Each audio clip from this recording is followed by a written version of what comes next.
मित्रों, राधे राधे। आज मैं आपको द्रौपदी के बारे में बताने जा रही हूँ कि वे पिछले जन्म में कौन थी और उनका द्रौपदी नाम कैसे पड़ा, राजा द्रुपद की पुत्री कैसे हुई।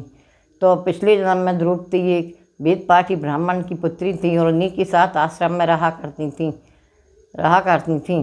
तो उनके साथ बहुत से लोग भी रहा करते थे। तो उनके पिताजी ने सोचा मैं इस पुत्री का कन्यादान कर दूं। उन्होंने बहुत कोशिश की मगर वे उनकी शादी ना कर पाए, इसलिए उनके मन में बहुत ही क्षोभ रहता था। द्रौपदी उनको बहुत सतावना बनाती रहती थी।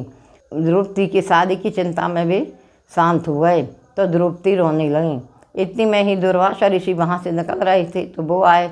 उन्होंने देखा कि भाई एक कन्या रो रही है। उन्होंने पूछा कि भाई ये कन्या क्यों रो रही है। सबने कहा कि इनके मात्र पिता ही थे, वो ख़त्म हुए और उनके पिता के मन में इनकी शादी की बहुत इच्छा थी जो वो पूरी नहीं कर पाए।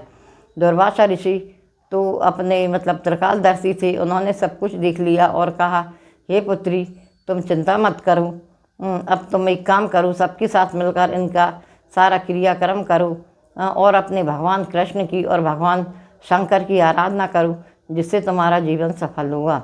द्रौपदी ने दुर्वासा ऋषि की बात मानकर शंकर भगवान की बहुत तपस्या की और कृष्ण भगवान की भी बहुत आराधना की।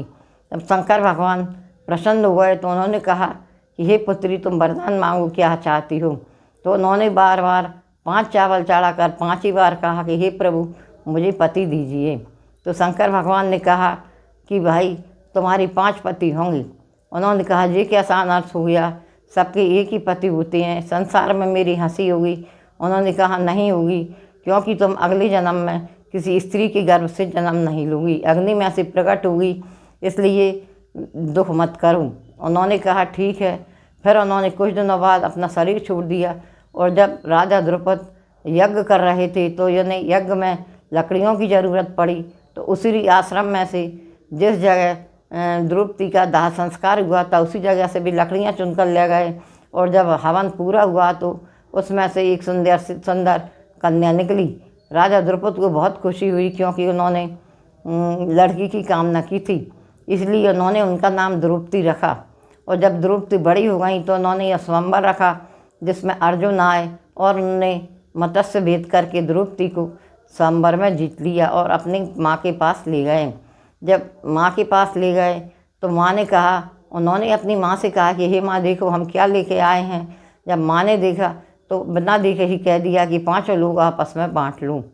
तो मगर जब उन्होंने देखा कि ये तो किसी कन्या को लेके आए हैं तो उन्होंने सारा हाल जाना तो उन्हें बहुत दुख हुआ और उन्होंने कृष्ण भगवान से कहा कि हे केशव ये मैंने क्या कर दिया।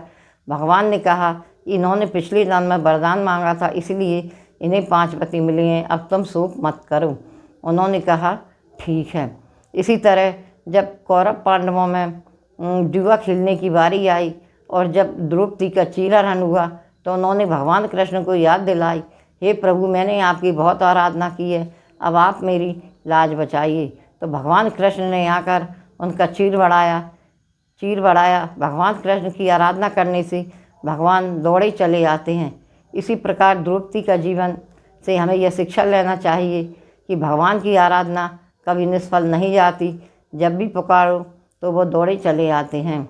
जहाँ पर कृपा राम की हुई तहाँ पर कृपा सब करे सब कोई। इसी पर हमें भी सच्चे मन से भक्ति करना चाहिए। बोलो जय जय श्री।